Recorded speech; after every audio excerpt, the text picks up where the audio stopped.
making such a fuss.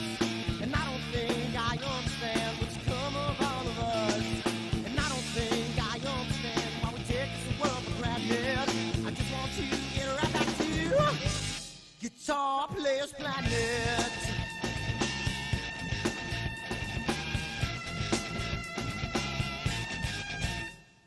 You see it in the papers, you read it every day. The riots and the fire going on in South LA. The muggers and the government, they're all wanting the same thing. They take you for your money, whatever else bring. And I don't think I understand why we're making such a fuss. And I don't think I understand what's come of all of us. And I don't think I understand why we take this world for granted. I just want to get right back to Guitar Players Planet.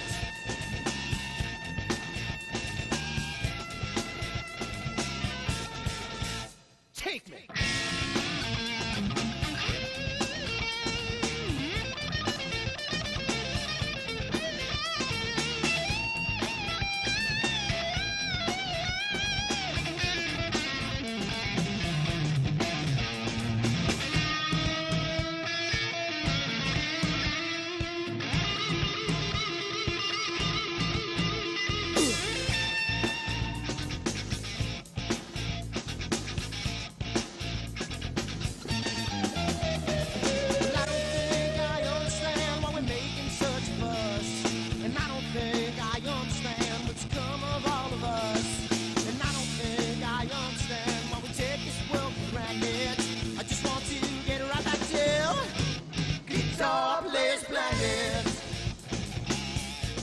Guitar Players Planet.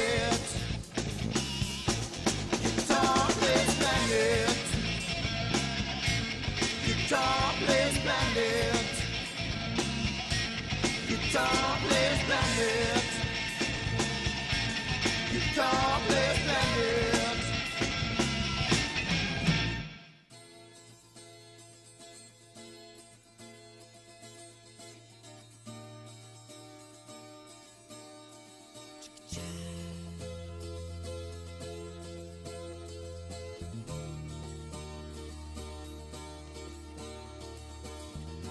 Sunny skies, the smell of palm tree air. Looking back, I could never feel fair. The way the music has touched my soul, the way that the South holds its control. But I've got a new way to choose. I'm gonna start running back to the land of the new. Oh, na na na na na na.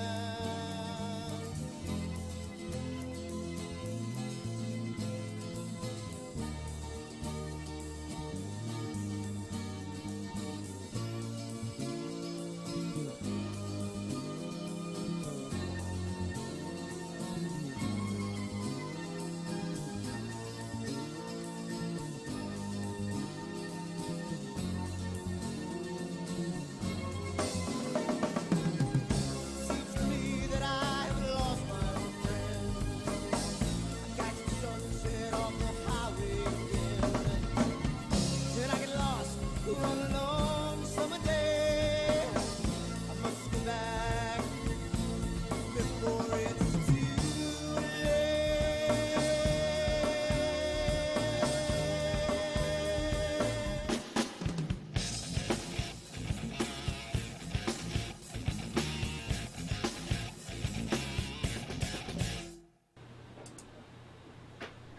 What's happening? Good evening. We're back We're back. after a week's hiatus. Sorry. No, not your fault. Not your fault. Hey, listen, it's all good every once in a while. It's nice to have a night off sometimes. I mean, it's nice. Well, considering you're wasn't working now, like, what, broadcasting 3 days a week now? Yeah, man. It was 3 times in 1 week, and the one was like the Q&A session that we do on me and Scott. And Scott's been actually the guy that's been coming on. I mean, I don't know. It just worked out that way.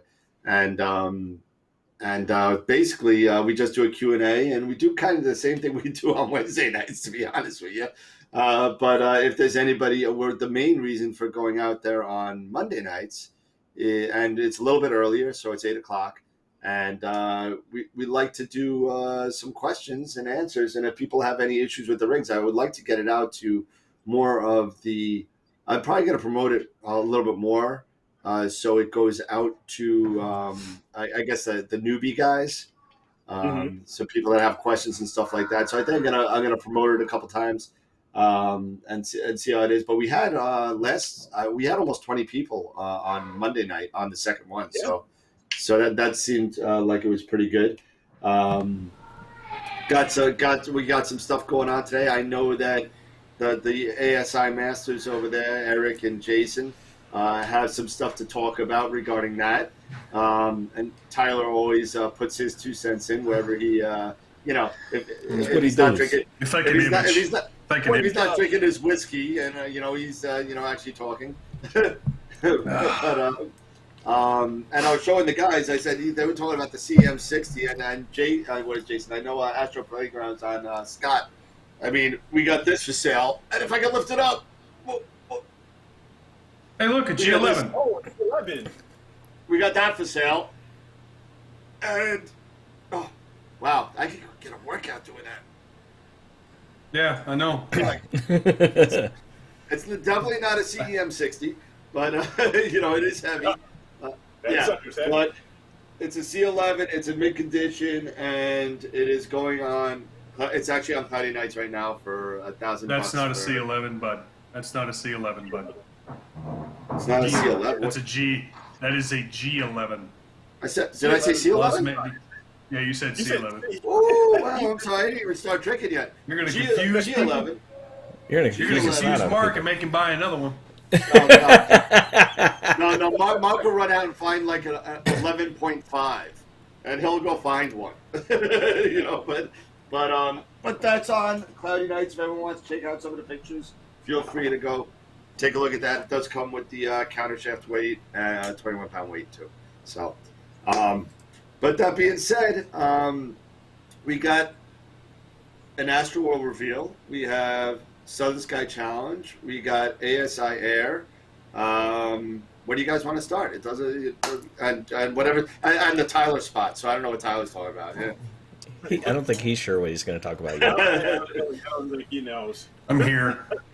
Why don't we start with the Southern Sky Challenge? Yeah, that's one. Oh, really? Okay. Yeah. All right, so Southern Sky Challenge. Now, a lot of people have been asking me, or at least the ones that have donated. And first of all, let me say thank you to everybody who has donated. And it was able to get us the data that we have. There's almost, I think it's a little over 6 hours worth of data on the Tarantula Nebula. And if you did purchase time, feel free to either contact us at right there. Thank you, Jason. info@astroworldweb.com. Or you can contact me directly at dan@astroworldweb.com, or any of the other guys with their first name at astroworldweb.com too, Jason, Eric, and Tyler. The data is there. So all the flats, all the calibration frames, all the light frames are there, and they're free for you to download if you did purchase. So that's the first thing. The second thing is we want to start gathering the data from the people that have purchased the final frames, the final subs, the processed images, because we would love to get out these wonderful prizes that we were able to collect. The first prize is a $100 gift certificate to Camera Concepts and an hour Ron Breacher, which is awesome. Second prize is a $100 gift certificate at Explore Scientific, and third prize is another single hour with Ron Breacher for Pix Insight Training. So we got some really cool stuff going on. If you have problems accessing the site, let me know. Call me, text me, whatever. I'll get you the data somewhere else if you can't get there. And what format do you want them to send it in? Yeah, I'm going to send if you want to send it in XISF, that's fine. We can read it. We can look at it. We can kind of get that image that way. So we can kind of, pixel peep it, I guess, if you could say. Yep. So if you send it in JPG format, it's not going to be good. Please send it in the XISF format. Just save your master light. And you know what? If you're able to, I know some people aren't that great at it, but if you're able to keep your history kind of standardized, so it's all in the same photo, so we can kind of see what you did, because I have a feeling that this is going to come down to it's like the last two cooks in Hell's Kitchen. It's going to come to the littlest of mistakes. So if we could kind of see the history of all the photos, we can kind of say, well, this person did this and they should have done this, or in our opinion, it should have been done a different way, or a little bit less strength, or whatever it is. It's going to come down to that. So it's going to be pretty awesome. And I want to be able to, and I'm looking at a calendar while I'm doing this, if I can find my, let's see, I would like to, and, since we did take a week off, on May 5th, I would like to announce the winners of that. So we have 2 weeks. I think, you think that's good enough, guys? 2 weeks? I think that should be. I think that should be, that should be good, and then we will all get together and have a powwow and take a look at them. So yeah, so it's 2 weeks for them to actually. How about this? 2 weeks for them to get us the photo, and then we say on the 12th. That's fine, because that'll give us a week to kind of get together and take a look at it on our own. You know what I mean? I think that they're gonna have to get it to us within the next couple of days for us to say something on the 5th, because we all have lives. So yeah. So why don't we do that? So you're going to set the deadline for the entries on the 5th? Correct. And that will give us a week to take a look at them on our own, and then get a consensus on the winner, and we'll release the winners on the 12th. How's that sound? Sounds good. Sounds like a plan. Nice. So, all right. So that's pretty much it. Again, please, if you have issues getting any of the information, just let me know. Just send me an email, send anybody an email. And I see that, Tyler, what are you opening there? What is that? What is that? Hold on. What is that? Let me see the label. 10-year what? Oh, no, you know what? It was so good until I saw Scotch. You know what? I can't do your foo-foo cheerleader beer, okay? If you want to step up to the big leagues, you let me know. Cheerleader beer. Okay. All right. You know what? I'm happy with my kamikaze right here. Thank you very much. Case in point. There you go. There's a lot of vodka in here. That's all I got to say. There's a lot of scotch in there, too. The rest in here. So yeah. So we already have some questions. Tom actually said, fire up the drinking machine. Dan, you're off. It's already up. Mark said, hell no, I don't care for Los Monday. My buddy Frank. Good evening. Hi, Frank. We already answered the format. Tyler's drinking the wrong stuff. He is drinking the wrong stuff. Tyler, that's what Mark drinks too. Is it? Mark drinks the cheerleader beer as well. So I mean, I don't. Irish whiskey is cheerleader beer. I've never heard of that before. No, what you're drinking is cheerleader beer. No, this is not true. This is the lazy man's way out. That's what this is. So then Mark must. I don't want to take a cap off and that twist cap that you got going on, cheap twist cap you got going on. It's not.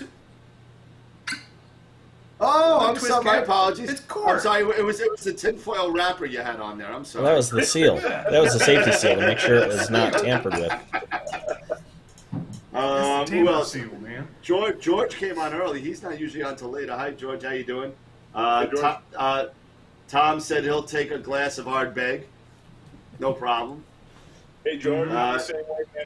I'm waiting for my 2-inch 03. I want my. I'm still waiting for my S2. I just got an email from OPT regarding my antillas, and they said it should be in by the end of April, so I should be getting it sometime in the middle of May. Aren't you supposed to be getting a scope at the end of April too, supposedly? Dude, I'm gonna Oh, start the end of March, end of April. Yeah, Oh no, I'm waiting till Before April Christmas. 30th to get the other email that's saying that it's going to be late night. That's what I'm waiting for. Oh, by the way, we pushed it back. So sorry. I'm expecting that. Which ED80 doublet is the best, or do you care? The problem is there's no such thing as an ED 80 doublet. Yeah, if you're There's 80 if it's a doublet, it's not ED then. Correct. EDs are triplets. Yes. E-man, unfortunately. If you're starting out and you got a low budget, there's nothing wrong with Williams Optics doublets. Yeah. Starting out. Yep. They're good. They're great doublets. Good. Yeah, the Zenith Stars are the good. Zenith Stars fluorite? They're fluorite, right? Yeah, Yes, they are. Yeah. So even though they're not ED, I mean, the fluorite treated glass is tops, right? Yeah, Eric, you could talk to that. Yeah, I don't have the 80. I've got the Zenith Star 126, and it is awesome. It is a great. It's probably one of the best doublets I've had. And if you go to my AstroBin website, let's look up Blade 71. That's my username on AstroBin. You'll see a bit of my work using the 127 with one-shot color cameras, and it's pretty awesome. I'm a matter of fact, I'm looking to probably move on from the 126. So I'll be probably posting it on Cloudy Nights in the next week or so. So now that I'm moving on to the 152, and get some better reach there. So it is a great I would say it's a great entry level. It is got some great glass, and it's the Zenith Star model. That's the doublet, and the Gran Turismo is the triplet for William Optics, if you're interested in those. So yeah, I would highly recommend that. They, a lot of people talk about, is a doublet, good enough for astrophotography? And the answer is yes. It is absolutely just fine for astro.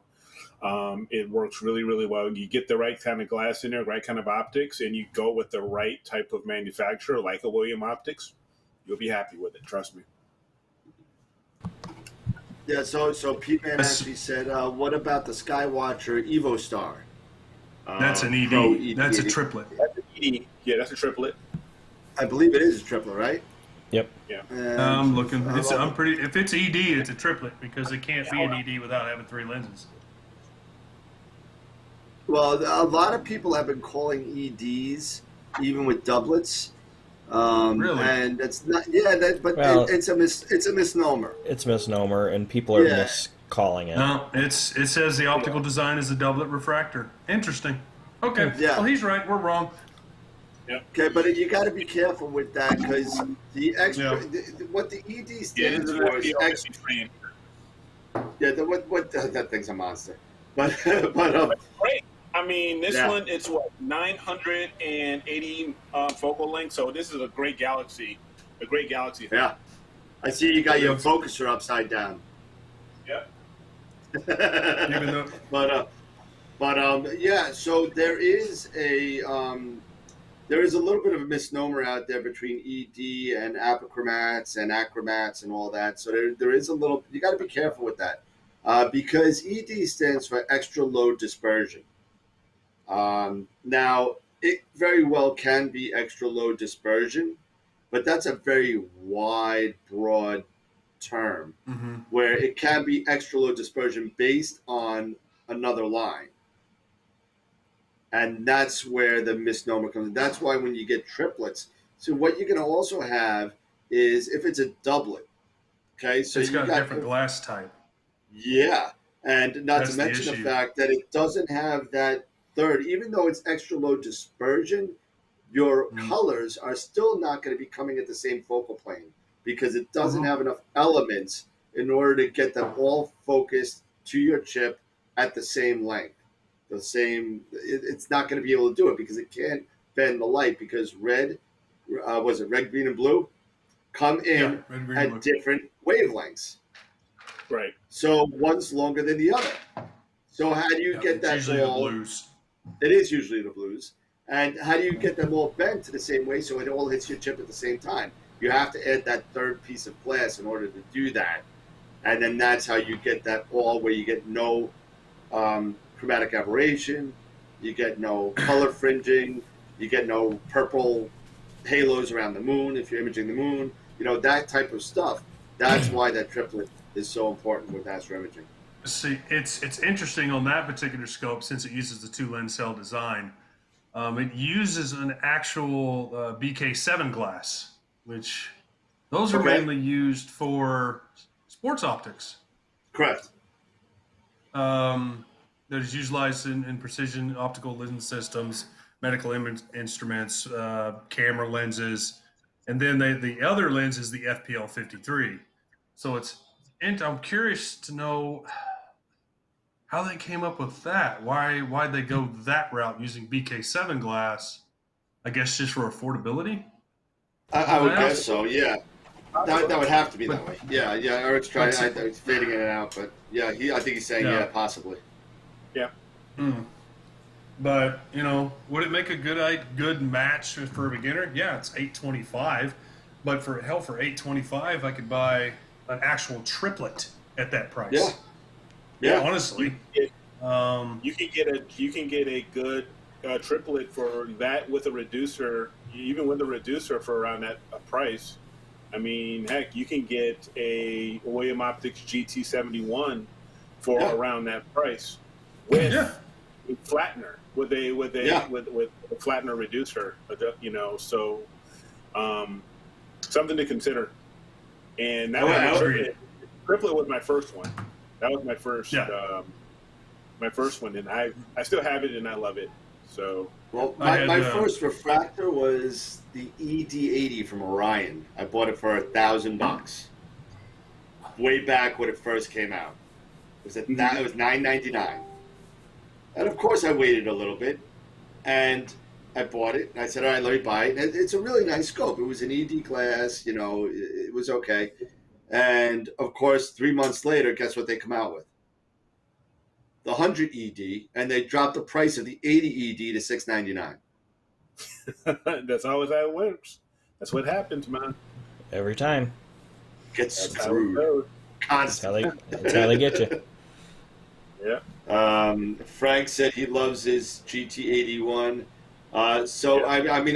P-Man, I think that we're talking all the same language here on the show. Is that if you're going to spend $800-900 on a refractor, spend the extra $150-200 and just get the triplet. Yeah, you'll be much happier. It'll look a lot better. Yeah, it'll look a ton Especially better. For, with the focal length you're talking about, you can get a really good triplet for that money, for that price. So I mean, even the Explorer Scientific 80 Essential or the 80, even the FCD 100, so what, $11.99?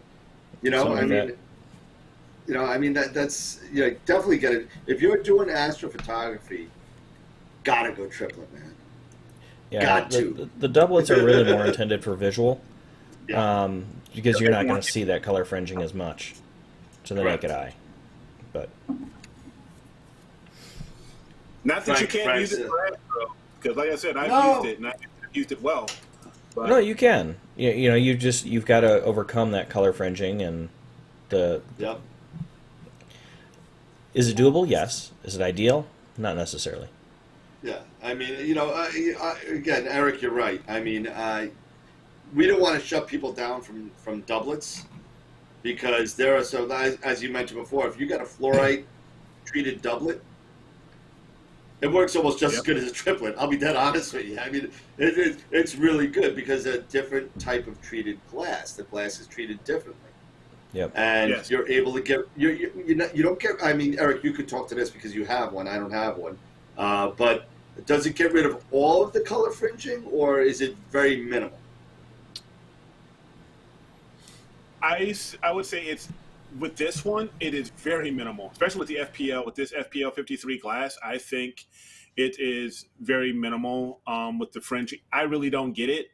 Okay. And like I said, you can take a look at some of my images that I've used with this. I've shot a lot of them, and they've all, there's been no issues with the colors for me. So for me, it was less expensive, because if I would have went out and got the triplet, I would have probably had to throw in another at least $600 at least on the on going with the FLT 132, which was the triplet, which is the William Optics triplet, the Floral Star, and that one. I mean, that one's a great, scope as well.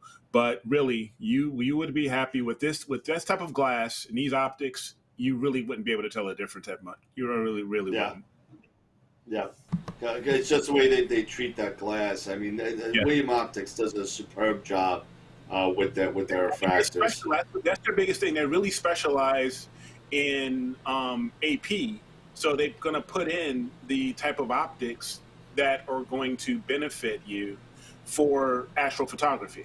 You know, so you won't see, if you look up William Optics, you won't see anything probably less than, I think every one of their scopes is an FPL 53. What is Tyler doing? I don't know. I'm sorry. I can't stop laughing. What are you doing? What is that? He's got a chaser going. Yeah. I may or may not have had a long day or a week. I'm with you. I mean, I already drank the scotch, so. But hey, it's been a rough couple of weeks for everybody, I'm sure. But even Book says he talks about what you're saying. His doublet is minimal on the color fringing as well. Yeah. So that's nice. I'd love to get my hands on the new. What did Williams up? The 91? Yeah, they're just coming out with the 91. Yeah, shoot, that thing looks nice. But it is. Andrew Macau said kamikaze, so I just had to. He's hiding that. He has hey, listen, if you grew up the way I grew up, kamikaze was a drink of choice. So I'm just happy they came out with it. So. It's not Blue Moon. Where's your orange peel? There's no orange. Where's the orange? Do I look like a Fruit Loop? Don't answer that. Yeah, you want me to Don't answer that. Well, yeah, so let me get to Tom real quick. Tom asked me if I got my 10mm spaces, and Tom, I'm sure that they arrived. I haven't had a chance to get the camera concepts. I'll be there tomorrow, and I'm sure they're there. I thank you for all. God, I hope mine are there. Jesus, I hope mine are there. I believe your 350s are there. I'm sure the 350s are there, but your Arkansas showing. Arkansas showing. Archie Blues. Or the radius blocks. God, I can't think. Well, Tom doesn't sell radius blocks. Actually, we got him through. I know he doesn't. We get him through ADM. So Anthony was on his email today, and he didn't answer me, but he answered me on something else. But yeah. William Optics focal length is so short. Well, that really depends on which scope you get, I would think. Yep. No. Yeah. So, there is a number of different scopes that you could get up to and over 1,000 millimeters in focal length. So, I mean, that's more than, they're hard to beat for the price point as well. Not just the build quality, but the price point. Yep. And they do have a I'm lot sorry, in their line. Tom sells a radius block for the Edge 8, 9, 11, and 14. I thought he did. God, you're just bashing Tom. Tom, you don't need to give him any more deals. Just X-nay it. Just get rid of it. Deals? No. What deals? It's all retail. I don't have the deals. It takes care of Dan. Hey, listen, Tom does an awesome job with me. So I mean, I know he does. I know. As far as I know, I think he took in order for me to get the 10mm spacers, he actually butchered his own telescope to get it to me. So Customer service right there. Yeah, absolutely. He's top. But really, I didn't see it. But I'm sorry, Tom. I didn't know you sell one for the Edge. I do apologize, or else I would have just put it on his order. Sorry.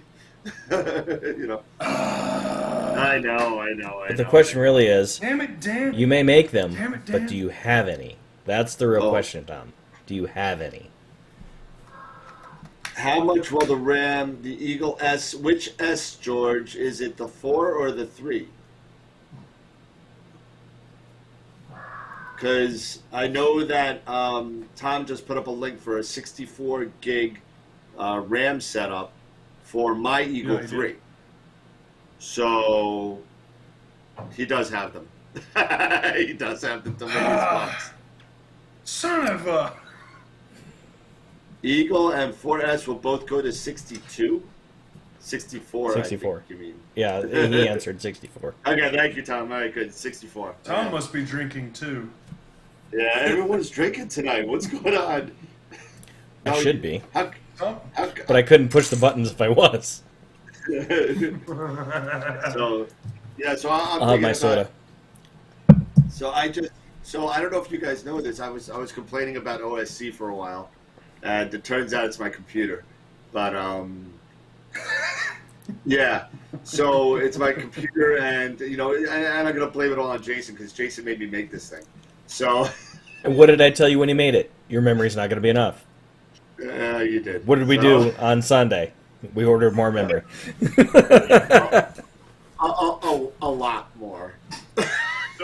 So it's a minor upgrade. Where are you at, and how much memory do you currently have, and where are you going to be at when you get the RAM? When you upgrade? I currently have 32 right now. Yeah. No wonder. So I kept on getting all this. What are you thinking? What are you thinking? Listen, I have had no problems with 32 in my Alienware.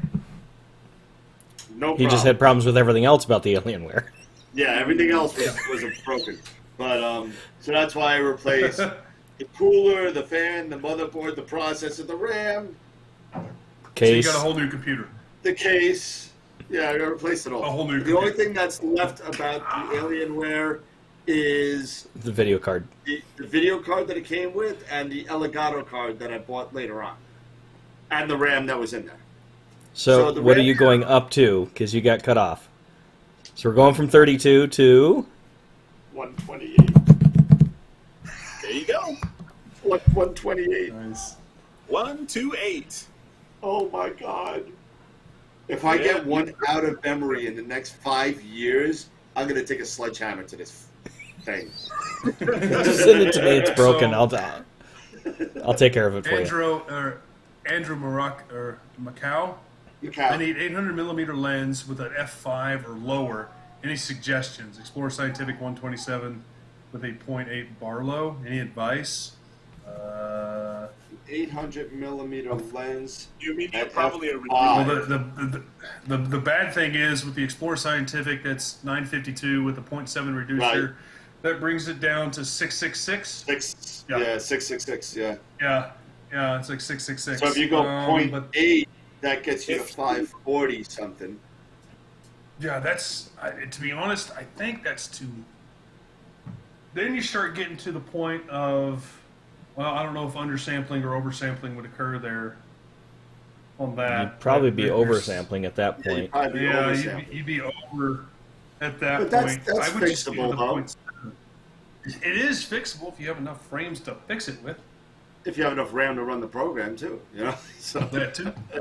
Well, you should. But now. I'm sorry, my math was wrong. So 0.8 would get you at 760 or 765 ish. Yeah. But so let's see. that'd get you close. But I'm trying to think what that scope. I should know this off the top of my head, but I don't. It's a 0.7 with a 0.8 reducer. That brings it down to 5.5. Or does it bring it down to full stop? Right. No, the 0.8 would only bring it down 2/3 of a stop. The 3/4 will bring it down the same. Yeah. Yeah, the 0.7. So both of them would come down 2/3 of a stop. Now, if you did a 0.5 reducer, you'd get down a full stop. Is he asking for, is he considering the 127? Or is he just asking, advice on a type of a scope to get to that point?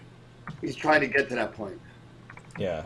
Because, like the one back here, mine, it's 980 native. It's an F7, but with the reducer, it gets down to like 780 at F5. The problem is he wants to get down to an F5 at 800, which means he's got to start between 11 and 1200 millimeters to get down to that F5 at that ratio. So you'd be up at like 1250 with a 0.8 would get you down to that 800. Yeah. Well, I do have a solution. I'm at 784 with my reducer. So my solution is this: for the small price of $884 a month for a year. So that's about $11,000. You can get a Canon EF 800 millimeter and f5.6 and put it on your camera. There you go. For $10,600. That's that's my solution. I mean, it's going to be hard. 800 to 5.6 or 5.50. That's going to be hard to do. Well, and even if you get into the Takahashis and stuff like that, you're not going to get down to an F5 just by the way that the calculations are done. There's a reason why everybody averages between that F6, 6.5 up to the F12 in the refractors is because the inherent nature of physics is not going to get you down to that level of an f-stop. And the only way that you're getting remotely close to that is using a focal reducer, which does get you down an f-stop, but you're not really getting an appreciable gain. You're not going to see the difference between that f7 and the f5. Well, I guess the question we should be asking is, why do you want to get down to 800 f5.6 or 5? What's the reasoning behind that? I'm just curious. I think maybe that will shed some light on the subject, and maybe we could give you an alternative suggestion to that. So if you have any input on that, let us know, because that would be interesting to hear what your logic is behind that. But let's see. Andrew, go ahead. So what lens should I shoot the Ego Nebula M51 or M100? As I have a 2600 mm Pro sitting in the garage collecting dust. Okay, so it would probably, if you're shooting bin 1, at least I would say at least 1100 focal length, 1100 millimeter focal length is the type of scope you want to start looking at. Because I went on to astronomy tools. Yeah. To look that up, and to give you an idea. And I tell you, this is why I love this. So I'm just going to share my screen. Well, and that's one of the things is Eric's getting ready to pull that up. That's why we have tools at our disposal, like astronomy tools, and I mean there's 3 or 4 other sites for us to exactly go do this. Plug in different scopes and different setups and figure out what the best benefit's going to be optically. Yep. And it's going to tell you whether you're going to over undersample, depending on the platform you're using to do the calculations. But I mean, I understand where you're going with that, Andrew. But I think you're fighting yourself trying to gain an appreciable difference that's really not going to gain you enough benefit to warrant the headache you're going to go through to get there. Because he's saying he basically wants to do it to get to shorten his exposure time. And that's fine. Fully understandable, but yeah, I get that. And I'm gonna share my screen real quick since you're doing M51. I'm gonna jump to Eric real quick. Sorry, I had a phone call with a coworker.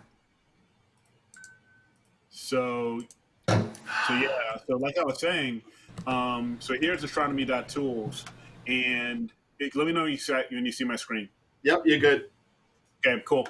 So just by plugging in your 2600, you have a certain you have 0.71 arc seconds per pixel.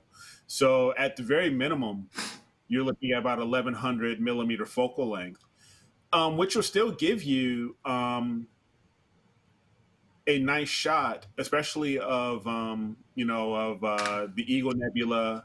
That's a good shot there. You can do that, and then you can also use telescopius by framing it out to get to get an idea of how it would look Yep. with this type of focal length.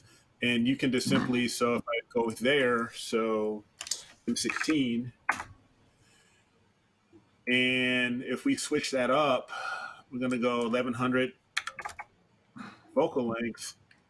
Not 100. And, sorry. There you go. And we're at, let's turn off the reducer here. And if we go to, I've got a 2600 loaded by chance. Don't you have this one? will give you an idea. There you go. Now, I have to drop my aperture down a little bit, but this will give you an idea, because this is off if you're using an 11-inch scope. So, but this gives you a really good idea of using the 2600 at 1100 millimeters, what you're expecting your frame to look like. And same thing with M51, doing the same setup. That's still really nice. Well, that's kind of funny, because let me show you this now. Since you're on M51, Yeah. and let me show you this. Okay, I'm gonna stop sharing here. All right, cool. Okay, now be nice, number one, because it was my first one-shot color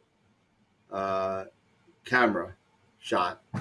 Okay, so that's looks so M50. pretty. Oh, thank you. So, oh man, look at that. It's like, are you talking? Let's see. Let me get rid of this. There we go. Okay, so that's M51 with, I believe it's 140 2-minute shots in Bortle 8. Yeah, that's what you posted. Yeah. So 280 minutes. So that's what is that? 4 hours and 40 minutes worth of data. Yeah. And I'll be honest with you. I mean, you know what? I think I could have done a lot more, fixing a little bit more of the background. But at 1100, you got to remember, this is a 480 millimeter focal length telescope. Right. You know, so I cropped it a little bit, and there is some missing. But overall, I think it didn't turn out as bad once I was able to. Of course, I had to shut down and restart my computer to clear the RAM, so I had enough RAM to stack it. But I mean, you tell me what you guys think. I mean, if it sucks, let me know. That's For fine. your first try, it's not bad. Hey, the stars are round. Oh yeah, it's good. Great color. I am concerned about this, and if I could zoom in, I'm concerned about. Take a look at these stars, like this one especially. See those 4 spikes? Oh yeah, the diffractions. Yeah. But how is that happening in a refractor? So I had some similar stuff. Mine was a little bit more pronounced, but what it was there's a tension screw that's basically used for transport on most refractors. Tyler actually told me about this. Sir. Yeah, shipping screws. You just loosen it like 1/8 of a turn to just take a little bit of pressure off, and it'll relieve that astigmatism. Is it pinched? Is it pinched optic? Is that? All What right. it's, is that So what here's it what is? it is. Yes, it is. It is. Okay. So you got all the lens cells that are in the whole assembly itself, and you got on Right. the outside. If you take the dust cover off or the dew shield off, Right. you reveal 1.5 millimeter Yeah, 1.5 millimeter hex grub screws. I kind of treat it like collimating an SCT. When I collimate an SCT, I put popsicle sticks. Yeah, I lay them okay. over where the screws are. It shows me where the pinch is. It shows me where it is. The same thing you can do here. It'll give you the kind of the orientation of where the pinch is coming from and corresponding to those Allen grub screws. And you literally just, like Jason says, there's 3 in a row. Just release, release, release. It'll go away. Okay. Sometimes they don't go away. I don't. Sometimes they're just a pain in the booty. Pain in the booty. It better go away. Oh, it'll go away. I mean, if you don't, I know a guy that can. Oh, you know a guy. It's that guy that we met at that place that time. That place and that time and that over there. Yeah. Over there with that guy. Mm-hmm. see, so no, Tyler's they're been working. Very simple things. Tyler's been working very, very hard on his New York accent, so. Yeah, you know. But yeah, no, we get a lot of people. They get them and they're like, "Oh my god, I can't fix it." Hold on, guys. We're going over each other. Go, Eric. Go ahead, Eric. In on the chat, I would agree with George. To Andrew, consider bending. You know, you could look at to bend 2x2, and that will also, you can then look at a longer focal length, because you can then even go up to maybe 1500 or a little bit longer, and that would probably, in that resolution 2x2, that resolution will still be fine on the, in my opinion, 2600. So you can get better. Get better reach. But I don't know if he mentioned what skies was he in, because one thing he was talking, I thought he was mentioning was, he did not. He wants to minimize border scale. So he wants to minimize the less exposure. Yeah, if you want to minimize your exposure time, a lot of that also has to deal with your skies. And if you can let us know what portal you're at, that will even help us get a better idea of telling you, or at least recommending, that exposure length. And the higher we were talking about this offline. Yeah, the higher your border scale, the shorter you want to expose, because you have to deal with the light pollution and sky glow. He's a Bortle 8. Yeah, so you want to go shorter. Oh, so he's Dan. Andrew. I'm trying to think. Andrew, you're gonna have to refresh my memory. The name's familiar. You're making it sound like I know you, but I'm not. The name's not ringing a bell. So you're probably somebody that I met in the store. If you're Bortle 8, you're probably right down the block from my house. So like that, or on the other end of the island. I would test it out. Say at about 90 seconds. Between a minute to 2 minutes, try something like that, 90 seconds, and just start grab more data. That's what the big thing is. You're going to want to grab more data, but at those shorter exposure times. Yeah, and you know what was great? And it was really like eye-opening to me, because I haven't done one-shot color in years, since my Rebel 3, what was it, Rebel T3i. Have not done one. And I'm sitting there and I'm doing 2-minute shots. I started at 5-minute shots because, when I do RGB with my mono, that's okay. It's okay for me to shoot 5-minute shots with no moon, RGB with my mono camera. So I said, you know what, let me knock it down to 2 minutes. And I got yelled at by Simon. so you want to shut that down to a minute or 90 seconds. Well, he sent that spreadsheet that was actually, and I could be wrong. I'm pretty sure I saw the thread, and I'm pretty sure that spreadsheet was written by a gentleman that I know. His name is Stephen Bellavia, who is also he's an astrophotographer, and he also works in Brookfield National Labs out here on Long Island. I know him very well. It just happens to be his spreadsheet. And Simon sent it back to me, and it said 25 seconds at f7 is the maximum exposure time for that camera at Bortle 8. So I'm like, Wow. 25 seconds? Yeah. What Okay. I don't even have to guide it. That, I don't. But how many exposures was it? But how many exposures was it telling you to do? No, At that 25 just told you. That just told you the optimal exposure time for your sky brightness. Yeah. That's all it That's told when you. It did. That's when you grab Sharp Cap. Well, yes, but again, if you're doing, If you get that smart histogram out.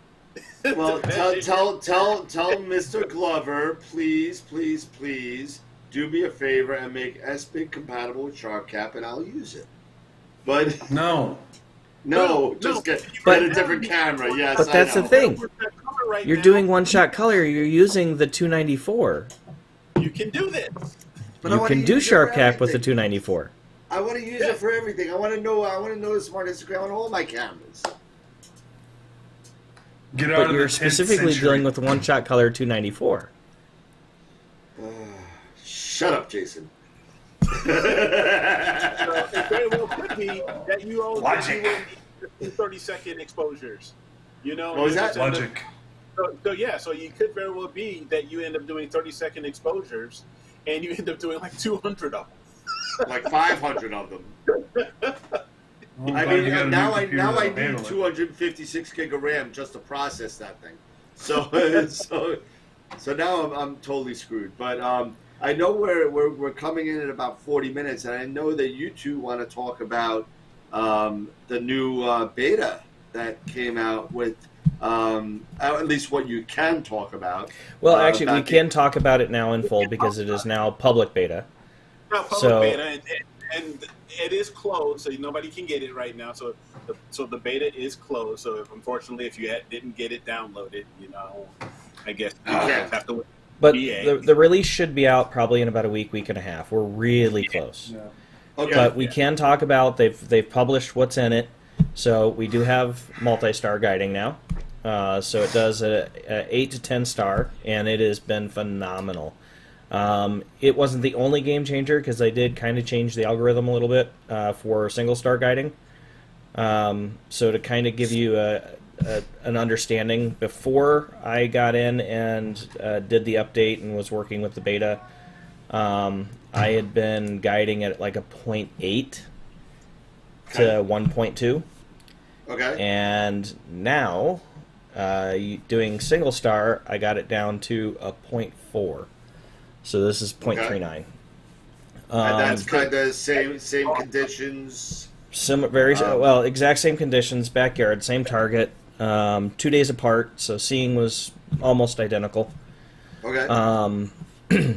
And then from there, we fired up multi-star, and I was getting the same guiding, so the algorithm is very similar, but getting a 100% gain back to closer to what I had before 1.53 came out, it's been amazingly solid.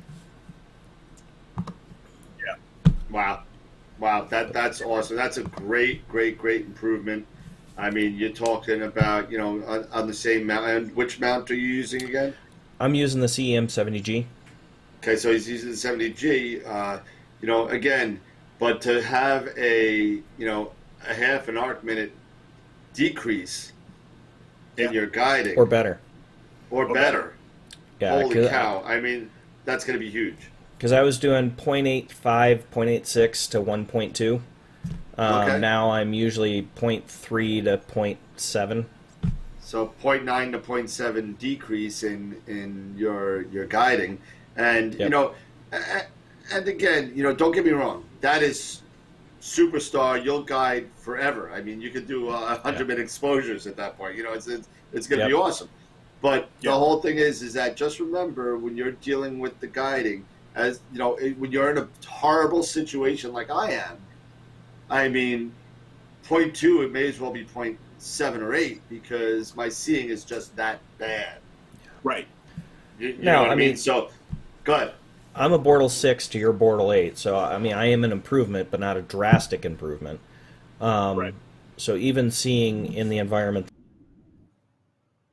You're out, Jay. Hey, you just went out. There you go. yep. But seeing that appreciable gain, even the, you know, yeah, lots of buttons to push. I went Good, to go Jack. push buttons. Yay.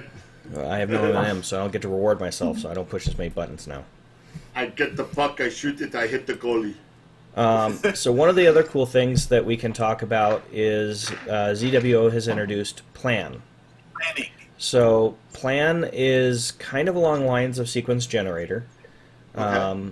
So what it's going to allow you to do is basically you pick your target. If you're using a filter wheel, you can set your parameters. So if you're going to do multiple filters, you can set the filters. It will look at, or you can do settings based on how much into nautical twilight and nautical daylight you want to be able to shoot. And it will stop you from photographing during those times. So, you know, you usually can't start imaging too early, just because you've got too much daylight still, but you can get focused and you can get a target acquired and you get a couple things kind of roughed in. But it is a full sequence. So once you tell it to go, it's going to go to the target, it's going to start your guiding, it's going to remind you that your cooling is on or off. It'll Won't it run the entire also- sequence, it'll autofocus. Yeah. Want it also? You can, with the planning, you can actually say, okay, I want to start at this time. You can, yes. Yes. So you can actually schedule when you want to get started. Correct.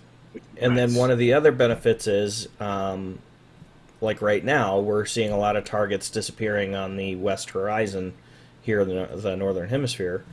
So we're seeing those disappear fairly early. So now you can do multi-target. So now I can tell it, here are my 4 targets I want to do tonight. And you're going to image this target until a certain time or a certain number of exposures, and then move to next target. And it'll go through, it'll recalibrate your guiding, it'll get you reestablished, and it'll continue shooting. And then when it's done, you can tell it to reset the camera to 0, or the focus to 0. You can power everything down, you can park the scope. It goes through, does everything fairly autonomously. Still not perfect, but it's been fairly spot on. There's still a bug I'm working through with them I won't go into, but a couple other guys are having similar issues. But overall, this is going to be a phenomenal release, and you guys are going to be super excited for those of you that are using the ASIR and all the things that it has rolled out. You know, the biggest thing, of course, is being able to increase the guiding. Plan is the first step into being able to do, hopefully, eventually, mosaics. But that's, you know, of course, plan hits and everybody's like, we're about mosaics. Calm down. We got to get the plan to be able to do multi-target and have that ability, and then we can look at that at a future time. But right now, it's a huge step and it's a game changer. Gets us more in line with the SGP.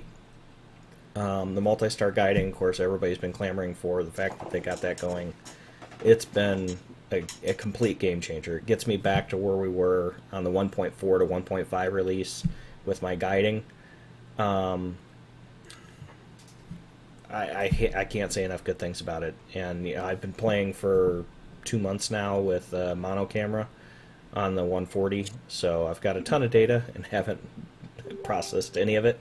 Dan was nice enough to do some processing and walk me through a few things that I'll show at a later time once I go through some more of it.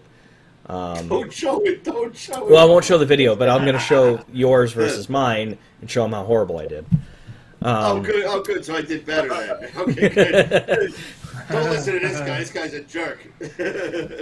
But you know, I know Eric's been kind of playing with it a little bit. I know Tyler hasn't had a chance to play with it because he keeps getting clouded over, and Mother Nature there is very bipolar right now. Oh, yeah, Rain, yeah. snow, sleet, 100 degrees, snow. Yep. Horrible. Yeah, one thing that I'll say is that the multi-star is awesome. I haven't really taken full advantage of it yet because on my 152 I was using an off-axis guider. And I was using a new guide scope. I got the 134 Mini, which is great for an off-axis guider, but with the ZWO OAG, it doesn't work very well. It works, but it doesn't work great because the off-axis guider the prism is very small. Mm-hmm. Yeah. Very, very small. So you get basically some serious vignetting. You just basically get this circle, this little circle, and that's it. In all honesty, I mean, correct me if I'm wrong, but my understanding is multi-star guiding is really built more for guide scopes, not OAGs. That's why I got this. That's why I started breaking this out. This is the handle of the 152. Guide scope. So now now it's time to. Oh, throw that thing away, Dan. Put that little thing away. It's like a Fisher Price My First guide scope. It's cute. I mean, this is great for. This is an awesome That's guide my Rasa. scope. That's what I use on my Rasa. For an ED80. This on your Rasa. This is Yes, I use it on my perfect. Rasa. I use this only for my 200 millimeter Canon lens. That's it. Well, it's well suited for that. It is. At 162 millimeter focal length, you're at really close to 0.75 to 1 as far as your guiding is concerned. It's So I great. use that for my Rasa 8 as well as the White Cat 51, because you're talking 280 millimeter, and with the Rasa it's 400, so it works just great. It works really, really well. But so I'm looking forward to finally putting the guide scope on that 152 and be having some fun with multi-star. But that planning is going to be a lot of fun as well, because that is going to be so, now one thing I want to know, because I haven't had a chance to really do the planning yet, because you have, what's cool is that even with the last releases, is that you can do a go-to of your previous images. Mm-hmm. So if you want to continue, it'll plate solve and it'll go to those images. So I'm assuming that when you plan, you can say, I want to go back to this area based off of an image, or do you have to actually put in your RA and deck? Well, when you build the plan is based on a target location. So like you'd be doing a custom target or whatever. Okay. So when you go to plan, you can go to one of the already predetermined locations in the catalog. Or if you have your own favorites, you can then also pick one of your favorites as your plan target. What I'll have to do then is, take that target, because it's a custom target. Save it as a favorite target.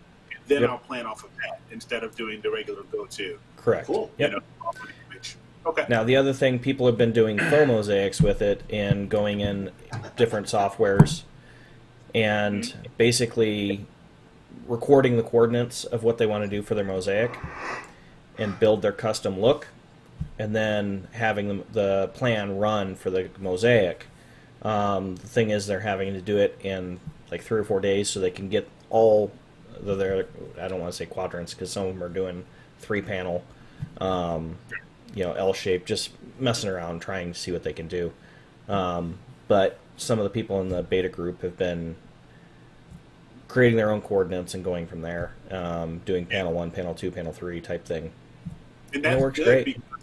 Because with telescoping is a great free planner, and you can actually go in and do a mosaic setup, and it'll give you your coordinates, right there. And you can just jot that information down. You can download it to an Excel spreadsheet and hold on to it that way. And then just use that information to plug into your ASIF for your planning. And then you can set it where you have the right amount of overlap that you want or anything like that. So you should be good to go. So that's really going to be a lot of fun. Well, and people have been trying to use Telescopius. We're having an issue with correlating the coordinates. I don't know. They're still trying to figure out what the issue is. But people were manually inputting the coordinates. It was probably a fat finger thing that caused the offset. But, everybody's got one. Um, but that's mostly what we're pointing it to, but we're not 100% certain about coordinate issues that we've been having with people doing that. Okay. There's been a few people floating the idea of, being able to export that data and pull the CSV table in, but it creates a whole ball of wax. So that's not something that we're planning on. It's not something that they're actively pursuing. Right, but you can But manually, so you can just jot it down yourself and then manually enter in that information. yeah, but the nice So thing is like I use Sky Safari, so you can take that Telescopius CSV file, bring it over into Sky Safari, and then you can use Sky Safari to line you up and capture as favorites, and then be able to bring it in that way. So it's 3 steps to get there, but it's coming, and you can do it. Yep. So that's pretty awesome. So, Jason, I do have a question. Do you think ZWO will actually do anything for planetary, or no? well, in Like, regards as to far as what? for planetary, any planetary camera support yet? Well, Frank I mean- Longo was curious about. Yeah, I mean, I see a few people are kind of commenting about that, and there are planetary cameras, not dedicated as like the Player Ones, but they do have planetary cameras. One of which is the new 462.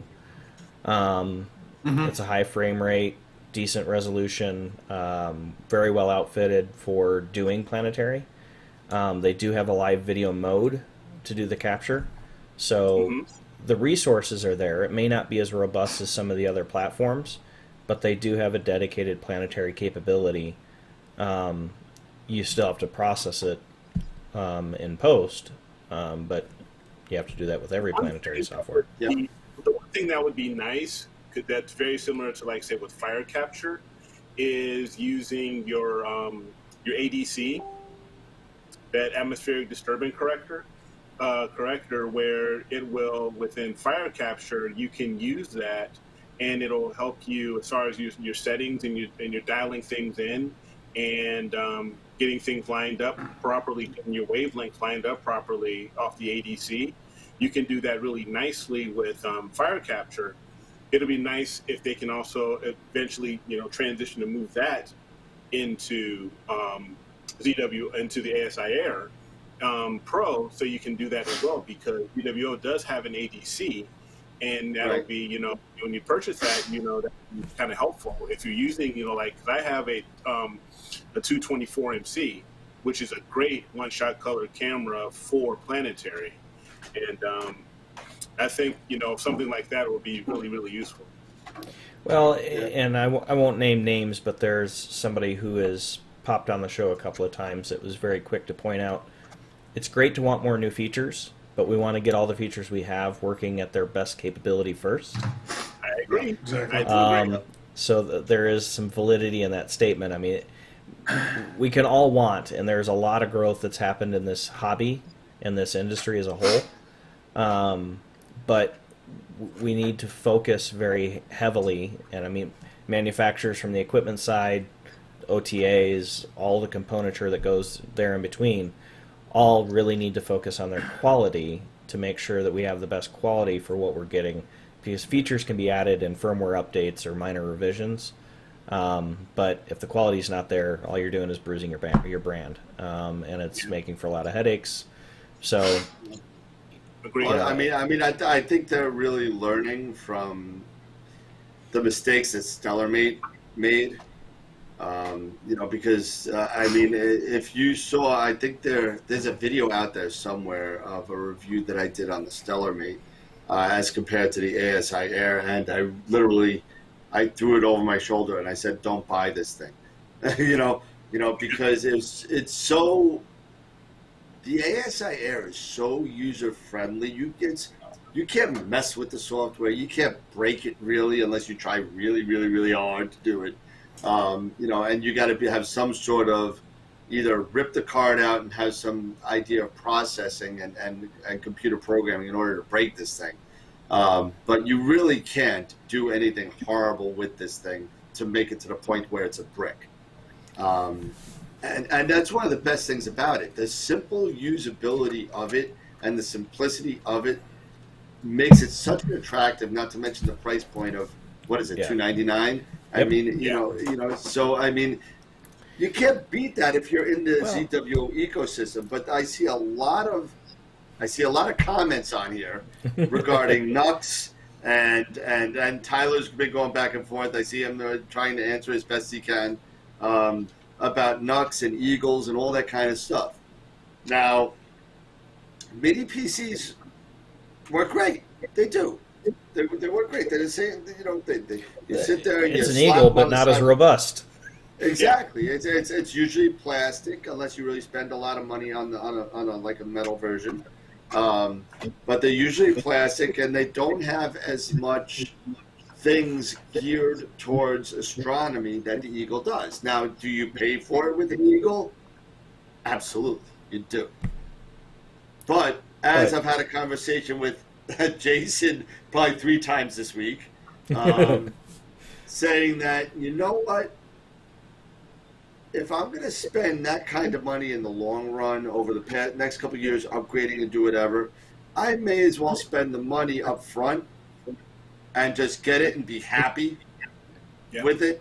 Now, I'm not saying that an ASIR can't make you happy. It can. If you're in that ecosystem, it's more than capable of doing anything that you need to do. It's a wonderful piece of equipment. It really is. But if you want to get out of that ecosystem and use other types of equipment, you're going to have to get either a mini PC or an Eagle. Now, Right. lower Eagle, not lower Eagle, but the entry model Eagle is about $1,095, $1,100.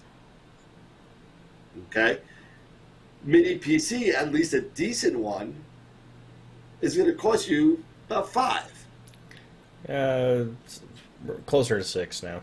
6. Okay, I was being, the one that I bought a Minis Forum U800. I think it was $499. I think.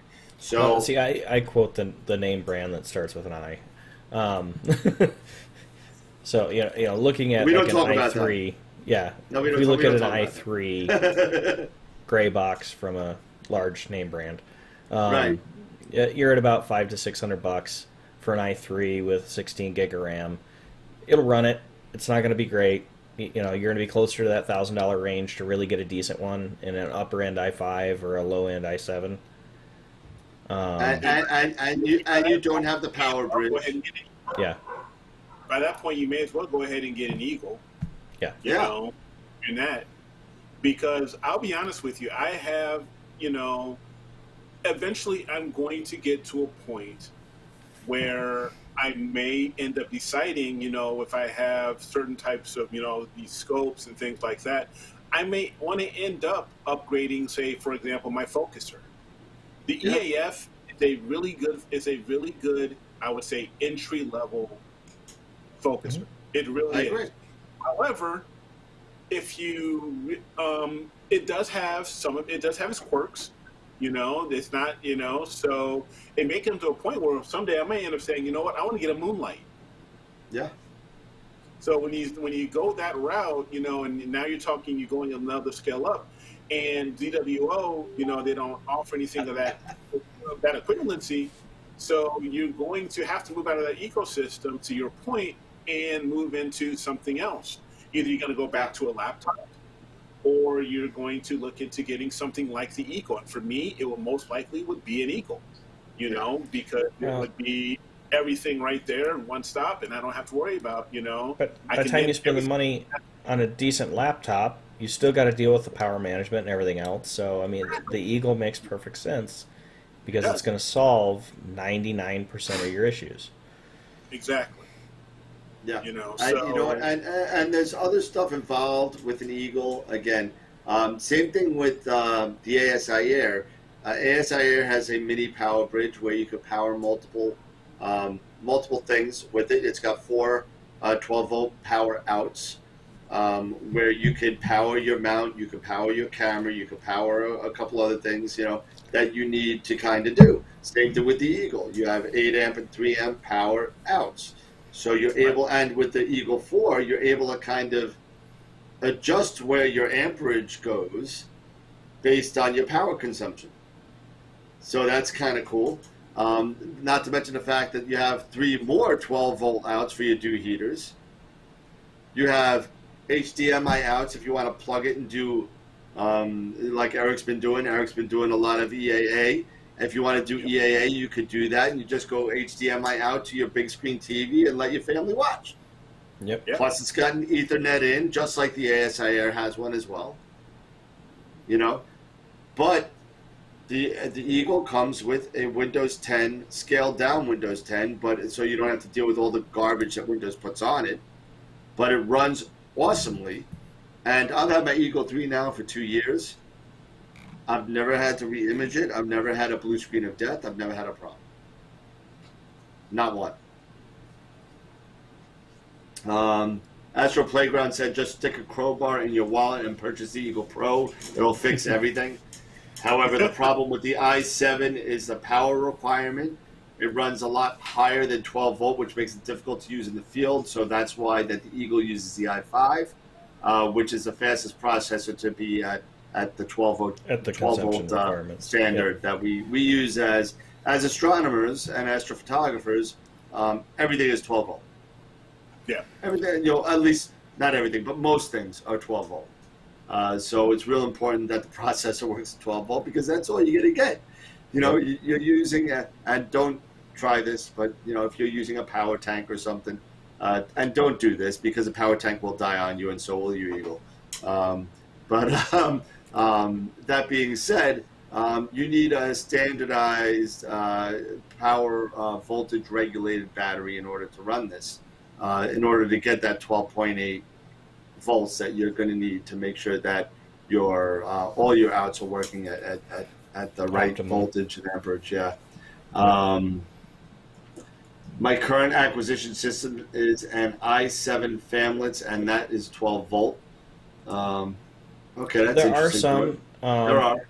Depending on the series i7, you'd have to be probably like an 8 or a 9th gen i7, which would be a quad core. I believe what Tom was referring to is the modern generation, the 10 and 11 series, are requiring right? higher than 12 volts. So. Yep. Astro Playground, that's our buddy Scott. Actually, Scott, I'm sorry, I forgot to call you. Scott actually wanted to come on the show. I wasn't sure if you could handle a fifth person. I actually have programmed for a fifth, but that's where I capped out. Yeah, so Scott, maybe next time. Sorry, buddy. Just invest in a Gold Zero Yeti 1500. You'll be able to power anything, probably including your house. That thing's a monster. But yeah, you got to get a pack mule to haul that thing out of the. no, it's really not that bad. It's actually carryable. It's more portable than this G11 I got sitting here. So. But what else? George, is that with the i7 Mobile? That's probably what it is. There are some NUCs that aren't rated to run 24/7 as well. The Eagle can be run all night. And Scott said next week, no problem. Yeah, Tom was saying that ZWO needs to get off that ancient USB 3.1 and go to USB-C. USB-C. Yeah.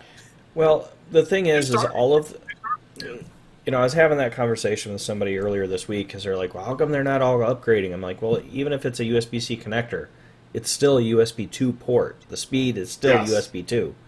You can only go as high as you get. Well, and there is some validity into we need to go up to USB 3, but if you understand at a system level the requirements of USB 3, it requires a certain amount of power. And that power isn't easily attainable at the scale people are going to want within a 12 volt system. Because 12 volt, the USB 3.2 standard requires that it can pass 100 watts of power, which means that you're going to be pushing 15 to 20 amps just in load draw to handle the USB network. Which is not feasible. No, it's not. Which is why it's not there. So you've got to look at the actual system requirements. It's not just a connector. There's underlying current that plays into that. So it would be nice to upgrade and change that out.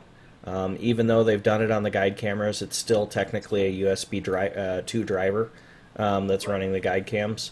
And that's why they're sticking to that larger doghouse, because they have a lower propensity of breakage with the standard USB-A printer cable style, as opposed to a USB-C or USB micro connector, which has a high propensity for snapping off and causing all types of headaches.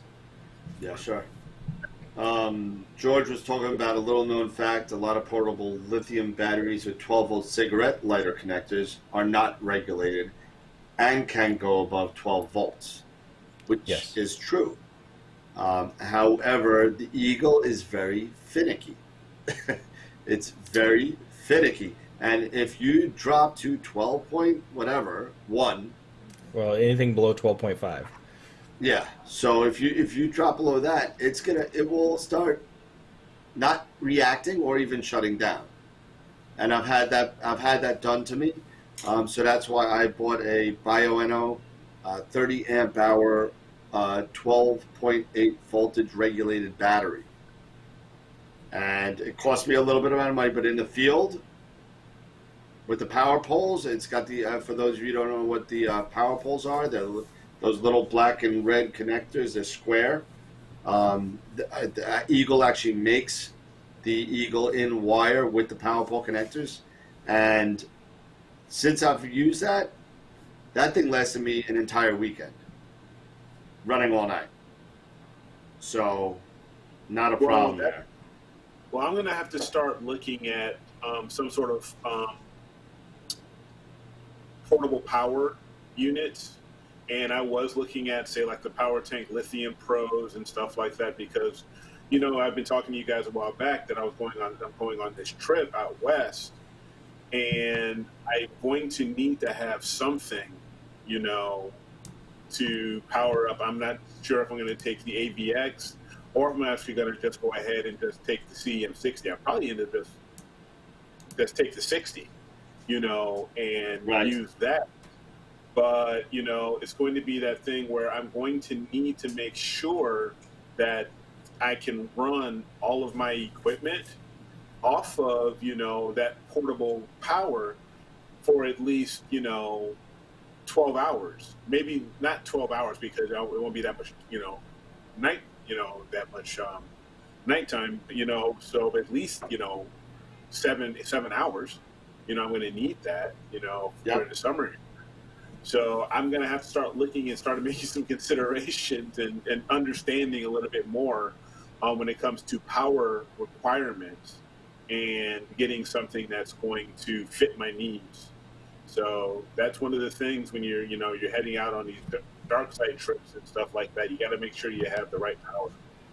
Yeah. And I got to be honest with you, if I didn't get the Bioenno battery, I would have definitely gone with this. They keep on popping online with the Gold Zero. The Gold Zero battery is awesome.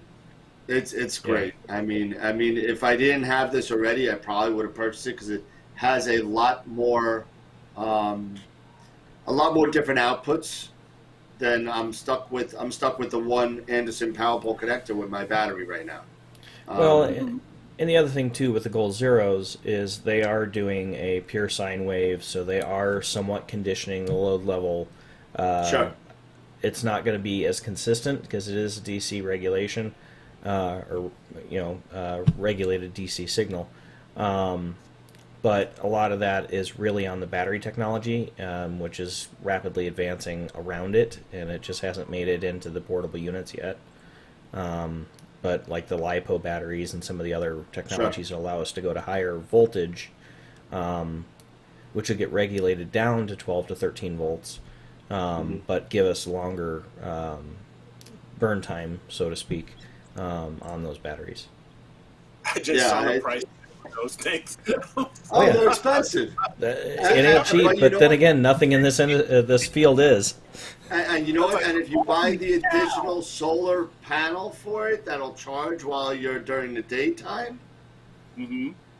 That's pretty cool, man. Yeah. Okay, cool. Well, I have to look more into it because I just went over to the Yeti website just so I could take a quick look. You know, while we were chatting. It's expensive. Yeah, it's expensive. Holy cow, that's $1,200. But, but you'll never need another battery ever again. Ever. I hope not. And if you have to upgrade that battery, that means you have an observatory on your house in the backyard, and you're hardwired anyway.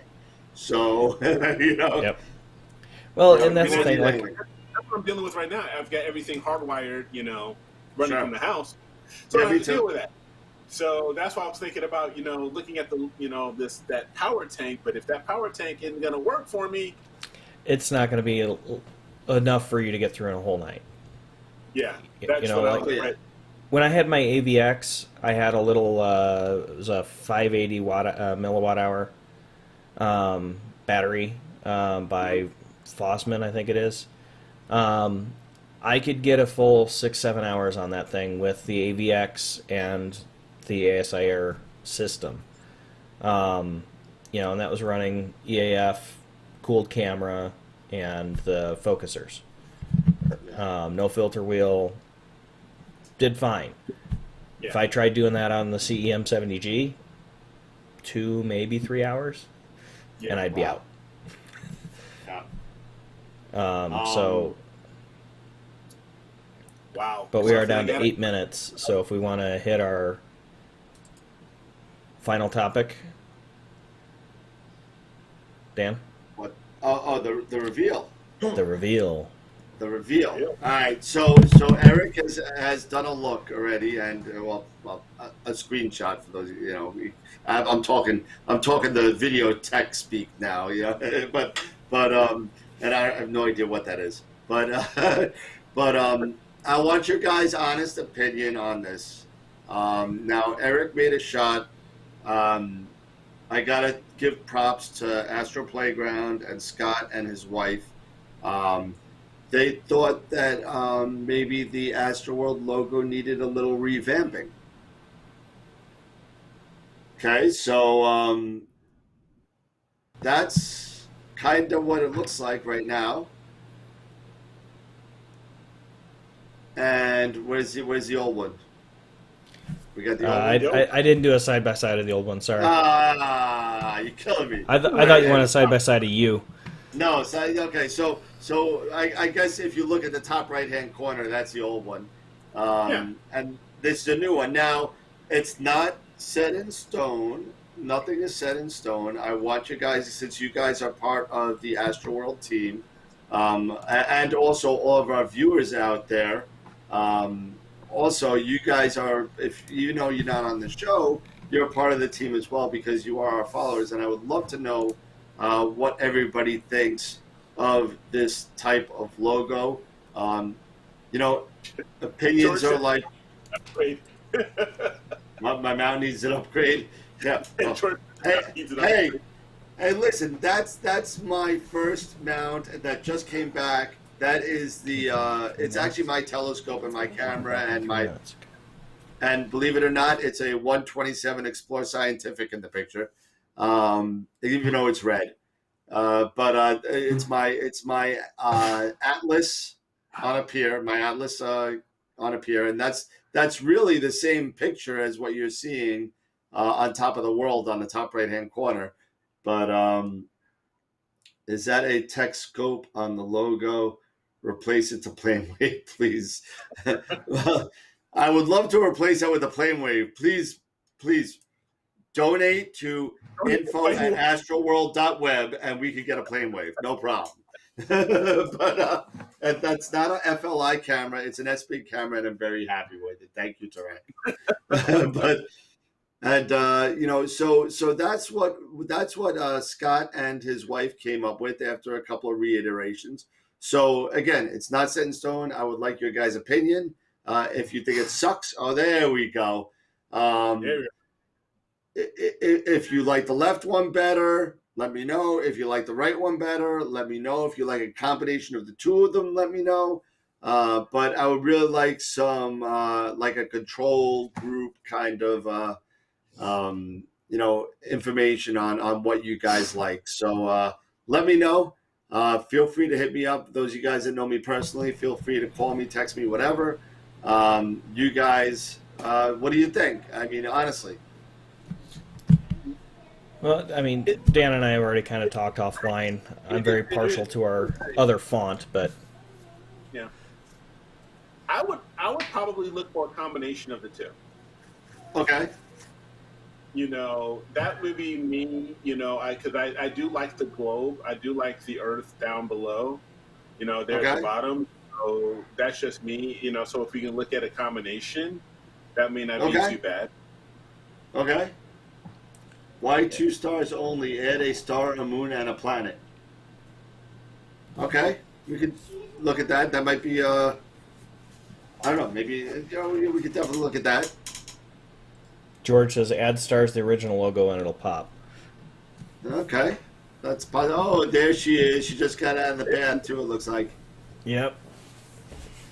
And she's got her shirt on. Look at that. She's officially branded. Hey. Thank you, Mr. James. No, that's Mr. Dan. Thank you, Mr. Dan. Close enough. It's all right. Don't worry about it. There's nobody You were named confusing James Mr. on James here, with but- my. Well, James is my business partner in Vegas, Ah. and I was with hey. him last week, so Gotcha. Did he have a goatee like me, or no? no.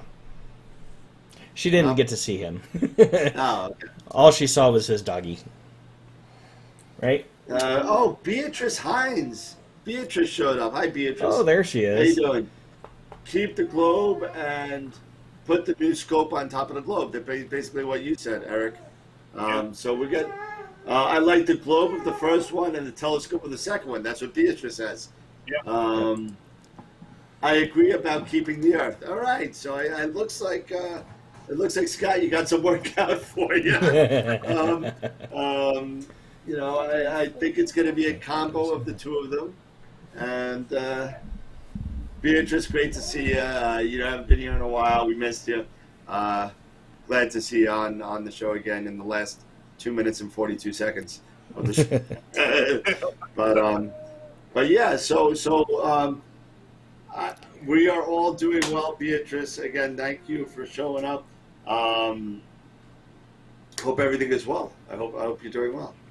And she looks like she's ready for bed and ready to speak her lines. She is. But before we go, I will say just a quick reminder, make sure that we're getting your entries in for Southern Sky Yes. May 5th.